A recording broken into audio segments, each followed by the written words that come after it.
മുതിർന്ന ഒരു വ്യക്തിക്ക് പല്ല് കമ്പിയിടണമെന്ന് കേട്ടാൽ പലർക്കും തോന്നുന്ന ചില ആശങ്കകളാണ്.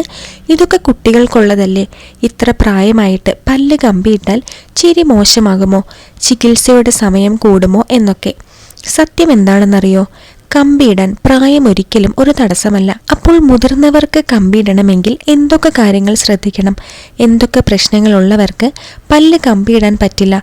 അവർക്ക് പറ്റിയ കമ്പിയിടൽ രീതി ഏതാണ്? തുടങ്ങിയ കാര്യങ്ങളാണ് ഇന്നത്തെ വീഡിയോയിലുള്ളത്. വീഡിയോ ഇഷ്ടമായ ലൈക്ക് ചെയ്യാനും സബ്സ്ക്രൈബ് ചെയ്യാനും മറക്കരുത്. ഞാൻ ഡോക്ടർ സാറ, ഡെന്റൽ സർജനാണ്. Welcome to my channel. ആദ്യം തന്നെ മുതിർന്നവർ പല്ല് കമ്പിയിട്ടാൽ എന്തൊക്കെ ഗുണങ്ങളാണ് അവർക്ക് കിട്ടുന്നത് എന്നറിയാമോ? പല്ലുകൾ കാണാൻ കൂടുതൽ നിര വരുത്താമെന്ന് മാത്രമല്ല, തെറ്റായ പല്ലുകളുടെ അറേഞ്ച്മെന്റ് കാരണം ശരിയായ ബ്രഷ് ചെയ്യാനും ഫ്ലോസ് ചെയ്യാനും ബുദ്ധിമുട്ടാകും. ഇത് പല്ല് കേടുവരുത്തുകയും മോണരോഗങ്ങൾ കൂടുതലായി ഉണ്ടാകാനും കാരണമാകും. കൂടാതെ കോൺഫിഡൻസ് കുറഞ്ഞ് ചിരിക്കാൻ മടിക്കുന്നവർക്ക് കൂടുതൽ ആത്മവിശ്വാസം ഉണ്ടാക്കിയെടുക്കാനും സാധിക്കും. മുതിർന്നവർക്ക് പല്ലിൽ കമ്പിയിടാമെങ്കിലും ചില കാര്യങ്ങൾ ശ്രദ്ധിക്കേണ്ടതായുണ്ട്. അതായത് പ്രായം കൂടുന്തോറും എല്ലുകൾ വീക്കാകാം. അതുകൊണ്ട് ഡെന്റിസ്റ്റ് അവരുടെ ബോൺ ഡെൻസിറ്റി എങ്ങനെയുണ്ട് എന്ന് പരിശോധിക്കും.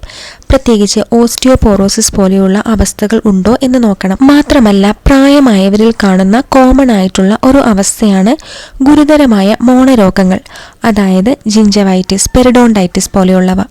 പിന്നെ ഭക്ഷണ നിയന്ത്രണം പല്ലിൽ കമ്പിയിടുമ്പോൾ ആവശ്യമുള്ളതുകൊണ്ട് അവരുടെ ആരോഗ്യകാര്യത്തിൽ കൂടുതൽ ശ്രദ്ധ ചെലുത്തേണ്ടി വരാറുണ്ട്. മറ്റൊന്ന് അലർജി, ഡയബറ്റീസ്, ഹൃദ്രോഗം, TMJ problems, sleep apnoea, hormones, pregnancy ഉള്ളവർക്ക് അതിൻ്റെതായ മുൻകരുതലുകൾ എടുത്തിട്ട് വേണം ചികിത്സ ചെയ്യാൻ.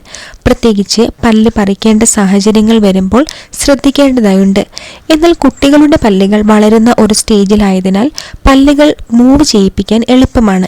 എന്നാൽ മുതിർന്നവർക്ക് ചിലപ്പോൾ കൂടുതൽ സമയമെടുത്തേക്കാം. എന്നാൽ കുട്ടികൾക്ക് കൊടുക്കുന്ന ചില ചികിത്സകൾ മുതിർന്നവർക്ക് കൊടുക്കാൻ കഴിയാത്തതായുണ്ട്. അതായത് എക്സ്പാൻഷൻ. ചില റബ്ബർ ബാൻഡുകൾ, വയറുകളൊക്കെ ഉപയോഗിച്ച് വായുടെ മുകളിലെ പാലറ്റ് എന്ന ഭാഗം ഇടുങ്ങിയതാണെങ്കിൽ അത് എക്സ്പാൻഡ് ചെയ്യാൻ കഴിയും. അതായത് മുകളിലെ ജോ ഇടുക്കമുള്ളതായി മുകളിലെ പല്ലുകൾ താഴത്തെ പല്ലുകൾക്കുള്ളിലായി വരുന്ന ക്രോസ് ബൈറ്റ് എന്ന അവസ്ഥയിലൊക്കെ പാലറ്റ് എക്സ്പാൻഡ് ചെയ്ത് താഴത്തെ പല്ലുകളുമായി മാച്ച് ചെയ്യാം. എന്നാൽ ബോണിന്റെ വളർച്ച മുതിർന്നവരിൽ ഓൾമോസ്റ്റ് കംപ്ലീറ്റ് ആയതുകൊണ്ട് ഈ ഒരു രീതിക്ക് പകരം അവർക്ക് സർജറി ചെയ്യേണ്ടതായി വരാറുണ്ട്. ചിലപ്പോൾ ഈ പാലറ്റൽ എക്സ്പാൻഡർ ഡിവൈസിന്റെ കൂടെ ഇംപ്ലാന്റ്സ് പോലെ ചെയ്താലാണ് മുതിർന്നവരിൽ ഫങ്ഷണൽ ആക്കാൻ കഴിയുകയുള്ളൂ. അതുപോലെ തന്നെ കുട്ടികളുടെ താടിയെല്ലുകളുടെ ഗ്രോത്ത് മോഡിഫൈ ചെയ്യുന്നത് പോലെയുള്ള ചികിത്സാ രീതികൾ മുതിർന്നവർക്ക് കൊടുക്കാൻ കഴിയുകയില്ല. അപ്പോൾ സർജറി ചെയ്യേണ്ടതായും വരും. എന്നാൽ കുട്ടികളെക്കാളും മുതിർന്നവർക്ക് പല്ലിൽ കമ്പിയിടുമ്പോൾ ചില അഡ്വാൻറ്റേജ് ഉണ്ട്.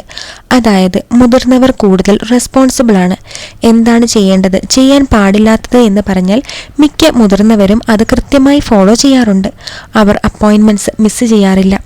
ഡിസിപ്ലിനോടുകൂടി പല്ലുകൾ വൃത്തിയാക്കി വെക്കുകയുമെല്ലാം ചെയ്യുന്നത് ചികിത്സ എളുപ്പമാക്കുകയും കമ്പിയിട്ടതുകൊണ്ടുണ്ടാകുന്ന കേടുകൾ പല്ലിൽ വരികയുമില്ല. ഇനി മുതിർന്നവർക്ക് പല്ല് കമ്പിയിടുമ്പോൾ ചുറ്റുമുള്ളവർ നോക്കും എന്ന ടെൻഷനിലാണോ നിങ്ങൾ?